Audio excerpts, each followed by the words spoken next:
दिल्ली में एनसीपी प्रमुख शरद पवार के आवास पर इंडिया गठबंधन समन्वय समिति की बैठक संपन्न हो गई।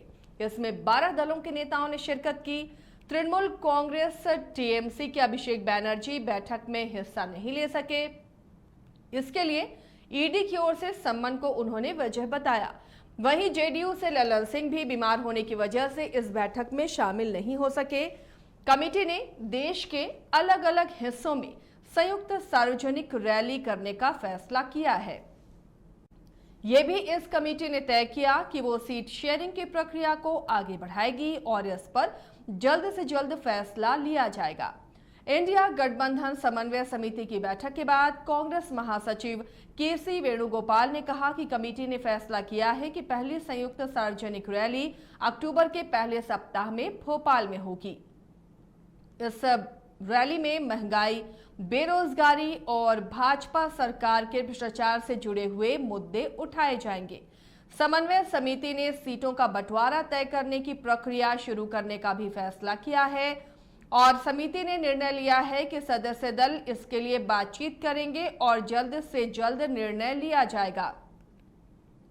पूर्व मुख्यमंत्री और नेशनल कॉन्फ्रेंस के उपाध्यक्ष उमर अब्दुल्ला ने कहा कि उन्होंने ये बात रखी कि इंडिया गठबंधन के दलों के पास जो सीट है पहले से ही उन पर चर्चा नहीं की जानी चाहिए, यानी लोकसभा की जो सीटें हैं इन तमाम विपक्षी दलों के पास उस पर चर्चा नहीं की जानी चाहिए जब तक जिस पार्टी के पास सीट है वो उसे छोड़ना ना चाहे, यानी कि किसी पर यह फोर्स नहीं किया जाएगा कि जो उसकी विनिंग सीट है उसे छोड़ना पड़े।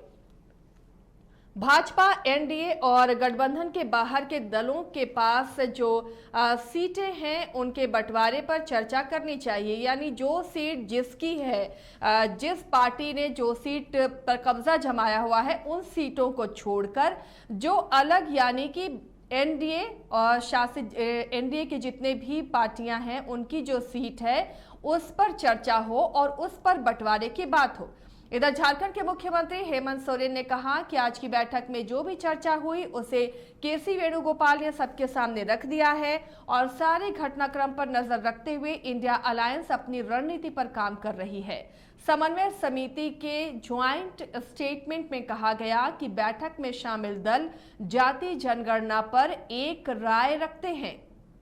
इस समिति ने मीडिया पर उपसमूह को निर्णय लेने का अधिकार दिया है कि वो उन टीवी एंकरों के नामों पर भी फैसला ले जिनके शो में इंडिया के दल अपने प्रतिनिधि नहीं भेजेंगे। आपको बता दें कि लगातार ये जो विपक्षी पार्टियां हैं आरोप लगाती रही हैं केंद्र सरकार पर कि कई ऐसे टीवी चैनल हैं जो एक पक्ष खबर दिखाते हैं और इस बैठक में ये बड़ा निर्णय लिया गया है कि ऐसे टीवी एंकर्स के नामों पर भी फैसला हो जहां पर इंडिया गठबंधन में जो भी शामिल दल हैं वो अपने प्रतिनिधि किसी भी डिबेट में नहीं भेजेंगे।